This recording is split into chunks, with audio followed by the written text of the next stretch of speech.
Hello everyone, I am Sadaf Chaudhary. I have secured an All India rank of 23 in UPSC Civil Services Examination 2020.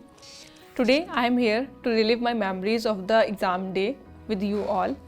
As we know that we prepare so hard for this exam, which is so long also, and there are a lot of different stages, but there are a lot of things that can go wrong on the exam day itself. So here we are reliving my memories and creating a template or just letting people know how to proceed on the D-Day. So are you ready to get started? Let's rewind to the exam day.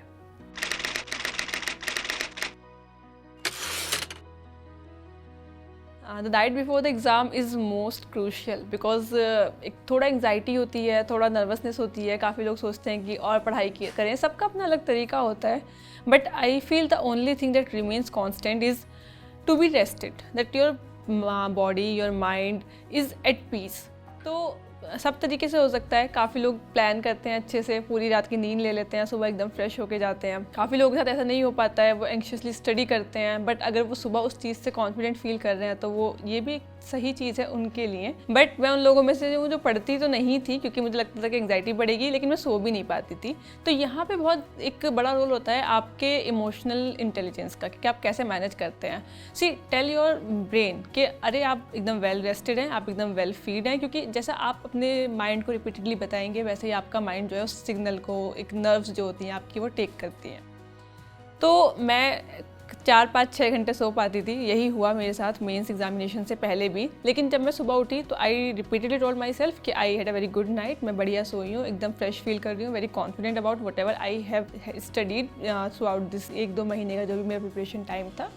So just confidence is necessary, and when the D-Day came, जब मेरा mains का exam था, तो I was feeling actually very good in terms of my psychological एक जो leanings थी. Also one thing I would like to add is मैंने ये गलती की थी और काफ़ी लोगों के साथ सेम चीज़ होती है. So a lot of people including me, we have this habit of listening to very songs etcetera. तो प्रीलिम्स से पहले ये जो बड़ा हाई इंटेंसिटी एग्जाम होता है ना, प्लीज़ कोई ऐसा सॉन्ग थोड़ा अवॉइड कीजिए, क्योंकि कई बार क्या होता है that song get stuck in your head, और जब आप एग्जाम दे रहे हो तो वो it run keeps on running on the loop. ये मेरे साथ कई बार कई एग्जाम्स में हुआ है. तो before prelims I was pretty sure कि ये एक चीज़ नहीं करनी है. So you people can give it a try also.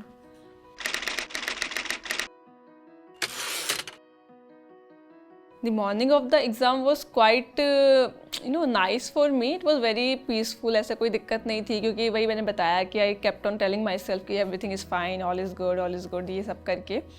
और बड़ा बेसिक सा मेरा रूटीन रहता था कि कुछ कपड़े वपड़े एकदम पहले पता है कि ये बेसिक जीन्स टी शर्ट पहन के जाना है, और एक जो आपका सामान है, एडमिट कार्ड हो गया है आपका, जो एक पेन पेंसिल बॉक्स जो भी आप कैरी कर रहे हैं, वाटर बॉटल हो गया, फिलहाल तो मास्क और सैनिटाइजर्स भी होते हैं, तो वो मैंने नाइट बिफोर सब रख दिया था. तो सुबह उठ के मुझे बहुत हैसल नहीं फील हुई. I just woke up, I did some meditation, थोड़ा ऐसे मतलब एक पीसफुल माइंड के लिए. अब some breathing exercises, you can go for a walk also, you can do yoga, whatever suits you better. और उसके बाद just get freshen up, get a light breakfast. बहुत हैवी भी नहीं खाना है और बहुत ऐसे भी नहीं कि भूखे पेट जा रहे हैं, because this is very important.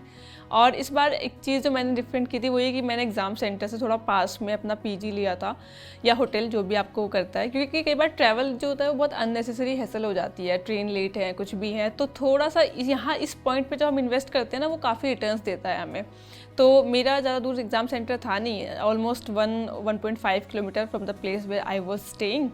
और मैं वॉक करना बहुत प्रेफर करती हूँ, मतलब. तो मैंने वही किया. सुबह I just 9th of January था, आई थिंक, बहुत ठंड थी. सुबह I walk up, I get ready, ये सब ब्रेकफास्ट किया, and I just walked up to my exam centre.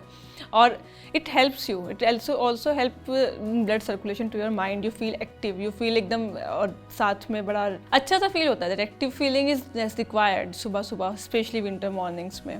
Dos and don'ts की अगर बात करें तो डूज बहुत ज़रूरी हैं. वो ये कि 2-3 चीज़ें. एक तो आप अपना सेंटर पहले देख आइएगा 1 दिन 2 दिन पहले कि कहाँ पे है, ताकि वो इस टाइम ये ना हो कि सेंटर मिल नहीं रहा है. कई बार, इस बार इनफैक्ट मेरे साथ मेंस में हुआ कि एग्जाम सेंटर जो गूगल पे दिखा रहा था उससे एकदम अपोजिट था, 3-4 किलोमीटर अपोजिट था. अगर मैं ना देख के आती तो मैं गलत जगह पहुँची होती.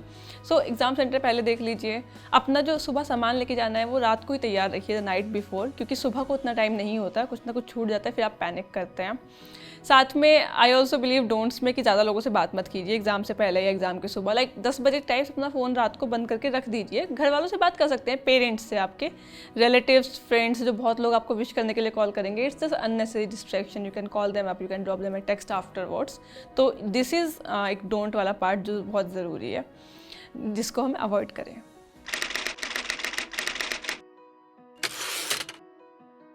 So on the day of examination, we left well before in time from our place of residence. जब हम लोग जा रहे थे, me and my sister, both of us were going. तो हम लोग वॉक करके गए थे, थोड़ा पहले निकले, बढ़िया आराम से गए चलते चलते, और वहाँ पे गए, बहुत लोग थे, काफ़ी लोग थे, और उनसे ज़्यादा उनके पेरेंट्स थे। तो हम थोड़ा एक बार तो ऐसा फील किया कि अच्छा इतना इंपॉर्टेंट एग्ज़ाम है क्या, बच्चों के पेरेंट्स एकदम बढ़िया तैयार होके खाना वाना लेके आए हुए हैं। तो that thing was there, but एकदम चिल था, ऐसा कुछ नहीं है। And plus you have that bonding with your sibling ना, तुम एकदम हंसी मजाक करते हुए जा रहे हो, that was the same thing. और she waited outside for me, I entered, checking काफ़ी कॉर्डियल रहता है, ऐसी दिक्कत नहीं होती है, जो स्टाफ होता है दैट इज़ वेरी सपोर्टिव, और बच्चे भी। और प्लस एक चीज़ मैं फील करती हूँ, किसी से ज़्यादा बात मत कीजिएगा एग्ज़ाम में या इंटरव्यू में भी, क्योंकि बच्चे सब तरह के होते हैं।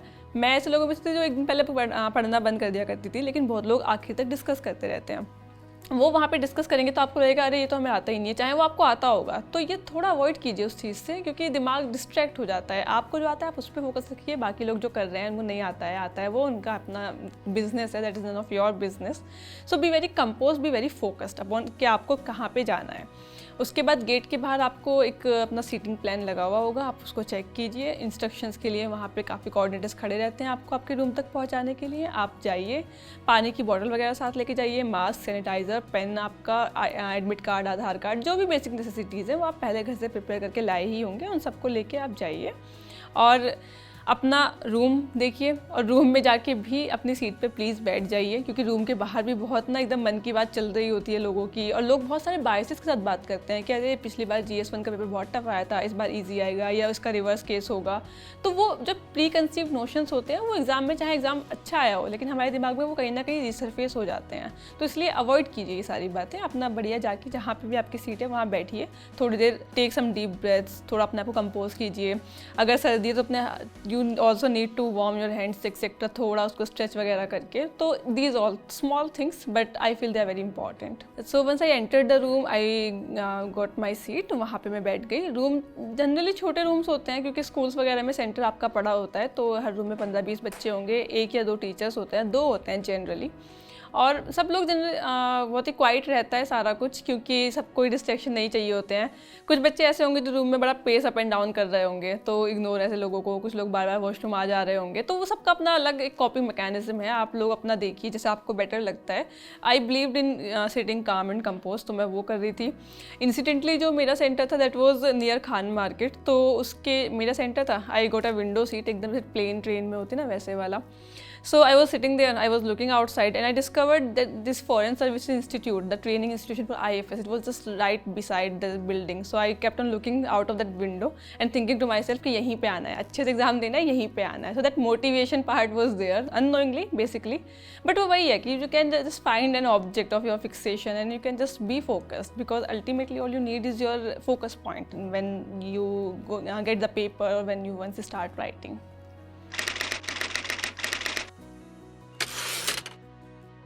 So after, I think I was sitting there for some half an hour before I got the paper. I was well before in time in the center.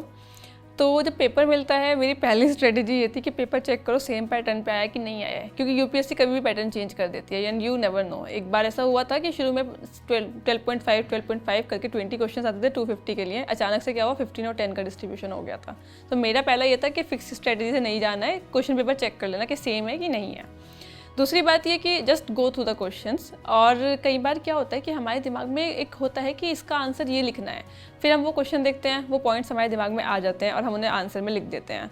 लेकिन क्वेश्चन में कितनी बार वो सेम चीज़ पूछी ही नहीं होती है, क्वेश्चन कुछ और पूछ रहा होता है, लेकिन क्योंकि हम पढ़ के गए होते हैं, हमें कैसे ना कैसे वो डालना है, तो हमारे दिमाग में वो चीज़ स्टक हो जाती है। तो इसके लिए मैं क्या करती थी, I just use to glance through the paper, जो पॉइंट्स एकदम दिमाग में आ रहे हैं, 3-2 जो भी हैं, वो उस पर लिख दिए पेपर पे, जस्ट पॉइंट, कीवर्ड्स। उससे क्या होगा कि उसके बाद जब आप पेपर एक्चुअल में अटेम्प्ट करना स्टार्ट करोगे तो आप जब वो क्वेश्चन देखोगे, समझोगे, तो आपके दिमाग में ये प्रेशर नहीं रहेगा कि ये वाले पॉइंट्स में डालने ही डालने हैं। फिर आप क्वेश्चन को इंडिपेंडेंटली देखोगे, आपने देखा कि अच्छा ये पूछा गया है, मैं ये लिख रहा हूँ, ये पॉइंट्स जो लिख दिए थे ऑलरेडी क्वेश्चन पेपर पे वो कहीं फिट हो रहे हैं तो डालिए, नहीं फिट हो रहे हैं तो कोई बात नहीं। इससे आप क्वेश्चन को बहुत ही फोकस तरीके से सॉल्व कर पाओगे और ऐसे इधर उधर डेविएट नहीं होगे, ये नहीं कि पूछा कुछ जा रहा है और आप बता कुछ रहे हैं। तो पेपर को बहुत थोरोली चेक कीजिए, अपने पॉइंटर्स नोट डाउन कर लीजिए और फिर उसके बाद में आप जो आपकी डिटेल वाला सेक्शन होता है वो भी फिल करना चाहिए, मतलब करना पड़ेगा आपको, तो उस टाइम को यूटिलाइज़ कीजिए अपनी डिटेल स्पेसिफिक्स डालने में। आई थिंक 5 मिनट मिलते हैं, उसमें इतना काम हो जाता है तो बहुत हो जाता है। So now I have gotten the question paper. जो टाइम होता है आपकी बेल रिंग हो जाती है, now you are suppose to solve the examination this question paper. 3 घंटे का एग्ज़ाम होता है तो टाइम डिवाइड करना बहुत ज़रूरी है। पहली बात तो हमारे 20 क्वेश्चंस आते हैं, 10 मार्क्स के आपके 10 क्वेश्चंस होंगे, 15 मार्क्स के आपके 10 क्वेश्चंस होंगे। मेरी स्ट्रेटजी टाइम में डिवाइस करती थी वो ये रहती थी कि 10 मार्क्स के लिए 7 मिनट देने हैं तो it would come to 70 minutes. 15 number के क्वेश्चन के लिए 10 मिनट देने हैं तो टोटल आपके 70 और 100 मिनट्स 170 मिनट्स, और 3 घंटे में आपके 180 मिनट्स होते हैं। 10 मिनट बचते हैं, बट वो बचते नहीं हैं क्योंकि कुछ ना कुछ स्पिल ओवर हमेशा हर क्वेश्चन में हो जाता है। तो ये आपका मिनिमम है जो मतलब आपको रखना ही रखना है इतना, इससे ऊपर करेंगे तो क्वेश्चन पेपर आपका कंप्लीट नहीं हो पाएगा। तो पहली बात तो टाइमर लगा के बैठिए, मतलब टाइमर तो क्या, वॉच होती है आपके पास में, तो आप वॉच से ध्यान रखिए। और उसके बाद जब पेपर सॉल्व करते हैं तो अब डिपेंड करता है कि आप कैसे जाते हैं। आप पहला क्वेश्चन से स्टार्ट कर सकते हैं या आप देख लीजिए आपको जो क्वेश्चन बेटर लग रहा है, आपको अच्छे से आता है, आप उससे स्टार्ट कर सकते हैं। जो मेरी स्ट्रेटजी थी वो ये कि फर्स्ट से लेके लास्ट तक जाना है, ये नहीं करना कि इसको पहले उसको बाद में। और जो शुरू के 5 क्वेश्चन हैं पहले वो सॉल्व करने हैं पहली बात तो, क्योंकि वो अच्छी राइटिंग में होने चाहिए, अच्छे प्रेजेंटेशन में होने चाहिए। वो जो फर्स्ट इंप्रेशन होता है वो एग्जामिनर पे बन जाता है। उसके बाद तो फिर वो बस ऊपर से देख के नंबर देता है, पढ़ता वो शुरू के क्वेश्चन ही है। तो जो ये स्टार्टिंग की जो ये 5 क्वेश्चन थे ये मैं सबसे पहले सॉल्व किया करती थी। उसके बाद जो 10 नंबर के जो क्वेश्चन थे 6, 7, 8, 9, 10 करके, ये चाहे मुझे आते हैं चाहे मुझे नहीं आते, रिस्पेक्टिव ऑफ द फैक्ट इनको मैं ड्रॉप कर दिया करती थी। उसके बाद जो 11 से लेकर 20 तक के आपके क्वेश्चंस होते हैं वो 15 नंबर के क्वेश्चन होते हैं, उनको सॉल्व करना अच्छे से भी और सारे भी बहुत ज़रूरी है। तो मैं फिर उसके बाद जब शुरू के 5 क्वेश्चंस अच्छे साफ हैंड राइटिंग में कर लिए हैं तो 11 से लेकर 20 तक क्वेश्चन सॉल्व किया करती थी। चाहे मुझे बीच के आते भी हैं 6, 7, 8, 9, 10 जो 5 क्वेश्चन हैं उनको मैं स्किप कर दिया करती थी उस पॉइंट ऑफ टाइम के लिए। उसके बाद ये आपके पेपर्स क्वेश्चंस हो गए हैं। देन आखिर में I use to come back to जो आपके स्किप करे हुए 5 क्वेश्चंस थे। जनरली इनमें से 3 क्वेश्चन तो मैं अच्छे से कर लिया करती थी, जो बाद के 2 क्वेश्चन हुआ करते थे वो तो थोड़ा टाइम क्रंच हमेशा हो ही जाता था, आप कितना भी मैनेज करें। बहुत लोग खैर अच्छे से कर भी लेते होंगे आई बिलीव, लेकिन टाइम क्रंच मेरे पास तो रहता था। तो फिर इन क्वेश्चंस में मैं क्या करती थी, थोड़ा एक पार्ट आपने जैसे एड्रेस कर लिया, for example do you agree that regionalism in India appears to be consequence of rising cultural assertiveness, argue. तो इस केस में आप क्या कर सकते हैं कि आप इसके प्रोज देंगे, कॉन्स देंगे, फॉर में लिखेंगे, अगेंस्ट में लिखेंगे, ऐसे करके। तो फिर ऐसे क्वेश्चन में सिंपल एक लाइन मार के दोनों तरफ लिख दो, या ऐसे एक फ्लो चार्ट बना दो, इस तरफ गोले बना के, एरोज बना के। तो इन क्वेश्चन को जल्दी जल्दी सॉल्व करने का तरीका था फ्लो चार्ट्स के हेल्प से सॉल्व करना। एक और चीज़ जो मैं करती थी जब मैं क्वेश्चन पेपर देखती थी तो मैंने बताया कि मैं पॉइंट्स नोट कर लिया करती थी, साथ में मैं इस साइड में ये भी लिख लिया करती थी कि मुझे इसमें क्या बनाना है। बनाने से मेरा मतलब है फ्लो चार्ट बना सकती हूँ, मैप बना सकती हूँ, कोई डायग्राम बना सकती हूँ, क्योंकि जब आप लिखते हो तो आपको याद रहता है कि यहाँ पे ये बन सकता है। जब आप नहीं लिखते हो तो आप भूल जाते हो फ्लो में, क्योंकि टाइम क्रंच होता है, कंटेंट बहुत सारा आ रहा होता है दिमाग में, इतना पढ़ के गए होते हैं, लिखना भी होता है सारा कुछ। तो ये ज़रूरी है। जैसे the rock cut architecture represents one of the most important sources, तो इसमें हम रॉक कट आर्किटेक्चर की बात कर रहे हैं। तो रॉक कट आर्किटेक्चर में आप जो अशोका स्तूपा थे तो वो स्तूपा बना सकते हो, तो मैं यहाँ पे लिख दिया करती थी कि ठीक है मेरे को स्तूपा बनाना है। या फिर इसमें है नेक्स्ट आपका इवेल्यूएट द पॉलिसीज ऑफ नहीं लॉर्ड कर्जन, इसमें तो कुछ नहीं बन पाएगा। Discuss the Jio physical characteristics of circum Pacific zone, तो इसमें आप सर्कम पैसिफिक जोन का मैप बना सकते हैं। जो पैसिफिक आपका ओशन है उसकी तरफ जो कंट्रीज़ हैं तो उनका आप थोड़ा हल्का मैप से फ्री हैंड में दिखा सकते हैं। तो ये काम आप कर सकते हैं कि कहाँ पे क्या चीज़ आप इन्वॉल्व कर सकते हैं। आप क्वेश्चन पेपर में लिख लीजिए, जब आप सॉल्व कर रहे होंगे तो आपके दिमाग में आ जाए कि हाँ ये काम करना ही है। बाद में सोचेंगे तो नहीं आता, याद नहीं रहता, निकल जाता है पेपर ऐसे ही। तो पेपर अटैम्प्ट करने की मेरी स्ट्रेटेजी यही थी, एक तो डिवाइड करके अटैम्प्ट करना है और थोड़ा प्रेजेंटेशन अच्छी रखनी है, और उसके अलावा मैप्स और जो भी जितना इंक्लूड आप कर सकते हैं वो सब चीज़ें करनी है। अब जीएस के पेपर की हमने बात की, अब हम ऑप्शनल के पेपर की बात करेंगे। मेरा optional political science and international relations था। तो मैं इसका पेपर एक बार सॉल्व करके आपको डेमो दे देती हूँ। ये पेपर 1 है, इसमें पॉलिटिकल साइंस का जनरली हमारा एक मेजर रोल रहता है। पहला पार्ट जो होता है थोड़ा स्टैटिक होता है, जिसमें कि आपकी plain political science theory, thinkers, ये सब आते हैं। दूसरे पार्ट में आपका इंडियन पॉलिटिकल, जो आपका एक पॉलिटी है हमारी, वो कैसे है, जो सिनेरियो है पॉलिटिकल वो कैसे है, ये सब चीज़ें आती हैं। तो हर क्वेश्चन पेपर में 2 पार्ट होते हैं, सेक्शन ए, सेक्शन बी। बताया ही मैंने सेक्शन ए में क्या होता है और सेक्शन बी में क्या होता है। तो शुरू का जो एक क्वेश्चन होता है वो कंपलसरी होता है। 5 उसके पार्ट्स होते हैं, शॉर्ट नोट्स आपको लिखने होते हैं।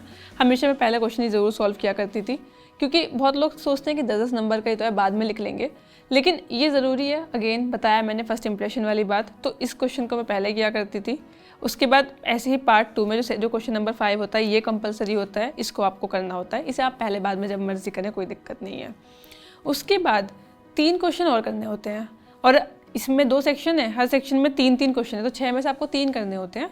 मैं अपना सारा क्वेश्चन पेपर पढ़ती थी, फिर मैं देखती थी किस सेक्शन से मुझे कौन सा क्वेश्चन करना है। एक एक तो आपको सबसे करना ही होगा। दूसरे क्वेश्चन का बेसिकली रहता था कि हाँ कहाँ से करना है, कौन सी फाइट मारनी है। अब वो आपके ऊपर है, आपको अपनी स्ट्रेंथ बताएं, अपनी वीकनेसेस बताएं। जहाँ आपको लगता है कि आपका पार्ट स्ट्रॉन्ग है, जो भी पार्ट, वहाँ से आप 2 क्वेश्चन कर लीजिए। जो पार्ट आपका वीक है वहाँ से आप 1 क्वेश्चन कर लीजिए। तो इस पेपर में जैसे मुझे पता था कि मेरा पार्ट ए काफ़ी स्ट्रॉन्ग था, तो जैसे क्वेश्चन फर्स्ट आपका कंपलसरी होता है वो मैंने किया।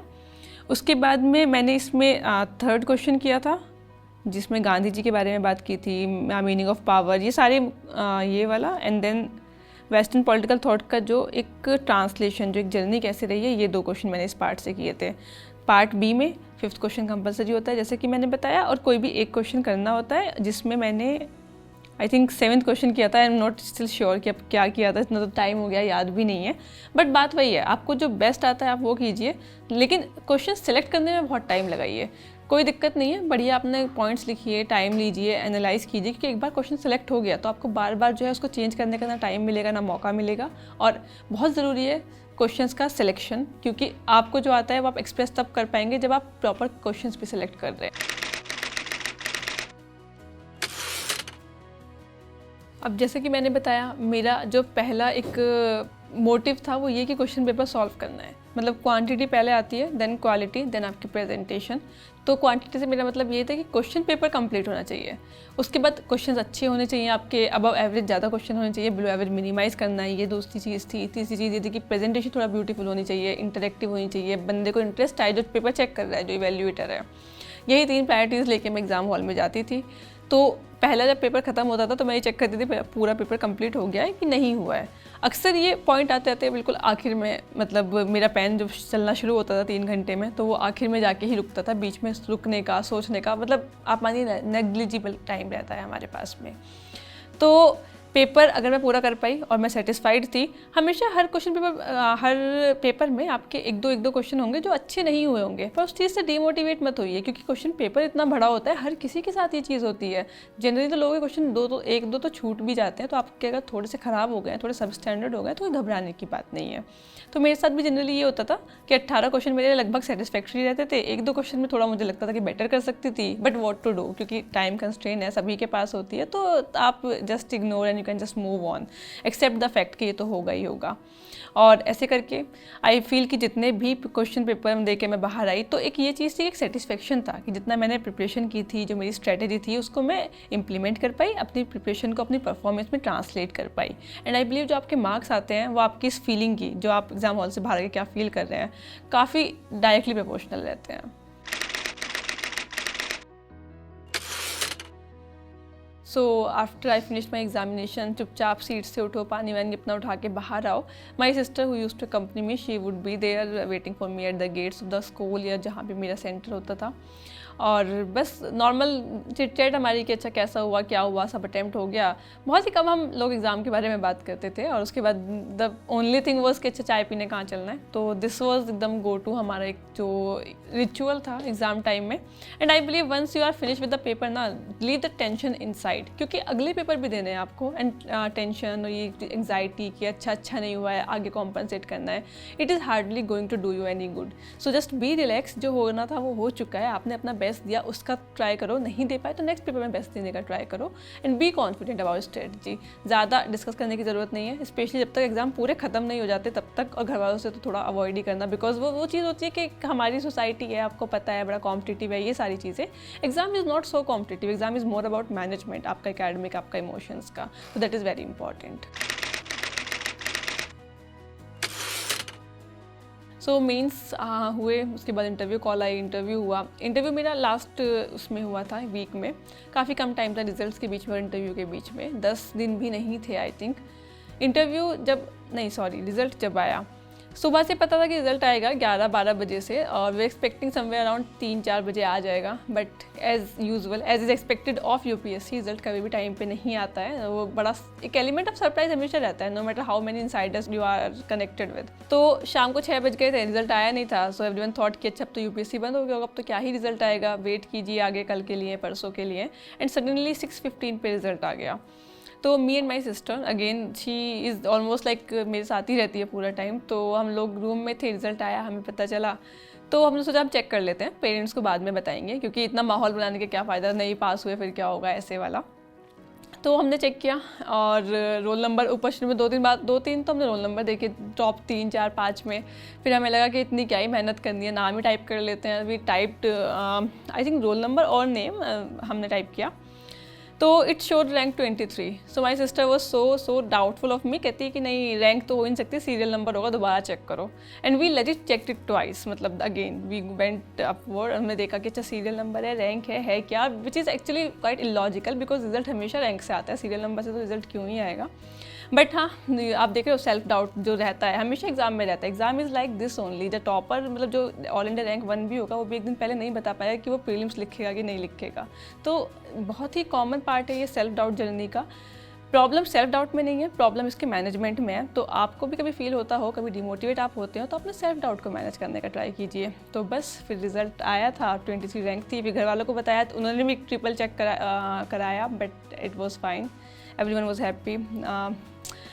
For me it was more of satisfaction than happiness कि जितना मैंने एफर्ट्स किए थे they brought me some reward, और ultimately I was going to begin a new journey towards my career. So this divine to the exam day brought back a lot of memories for me, और I believe journey सबके लिए उतनी ही important है, आप लोगों के लिए भी. So keep preparing, keep doing your best in this field, और अपने आप को टाइम पे एनालाइज करना भी बहुत ज़रूरी है, सेल्फ एनालिसिस जिसे आप कहते हैं. बाकी आप दूसरों की हेल्प भी ले सकते हैं. Unacademy I have got to know कि ये लोग भी एक टेस्ट सीरीज़ लेके अवेलेबल हैं, जहाँ पे आप CTWT अगर डालें तो 10% आपको डिस्काउंट देंगे. So you can also utilise this.